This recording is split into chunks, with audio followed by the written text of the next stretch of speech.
मुंबई येथील आझाद मैदानावर वेतन श्रेणीसाठी सुरू असलेल्या अनुदानित वसतिगृह कर्मचाऱ्यांच्या आमरण उपोषणात महिला कर्मचारी शालिनीताई मयूर यांची प्रकृती बिघडली असून त्यांना बेशुद्ध अवस्थेत रुग्णालयात दाखल करण्यात आले, तरीही कोणत्याही प्रशासकीय अधिकाऱ्यांनी या गंभीर बाबीची दखल घेतली नसल्याने मुख्यमंत्र्यांविषयी तीव्र नाराजीचा स्वर उमटत आहे।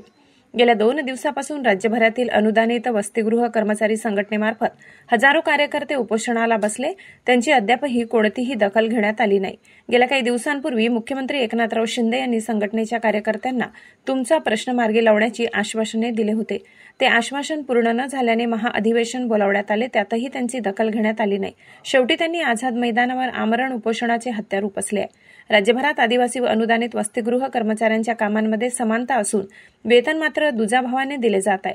गेल्या अनेक वर्षापासून वेतन श्रेणी मिळावी याकरिता अनुदानित वसतिगृह कर्मचारी मंत्रालयाच्या पायऱ्या झिजत आहेत, मात्र काहीही उपयोग होत नाही। राज्यात लाडकी बहीण योजनेसाठी कोणत्याही बहिणीने योजना सुरू करण्यासाठी आंदोलन केले नाही किंवा उपसरपंच यांनी मानधन वाढीसाठी आंदोलन केले नाही, मात्र 24 घंटे राबणाऱ्या अनुदानित वसतिगृह कर्मचाऱ्यांच्या तोंडाला मात्र पाणी पुसली जात आहेत।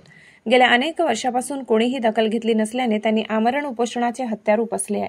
मानधनावर काम करणारे कर्मचारी हे फक्त अनुदानी तोशिक व कर्मचारी असल्याने वरिष्ठ पातळीवर त्यांची दखल घेणे गरजेचे आहे।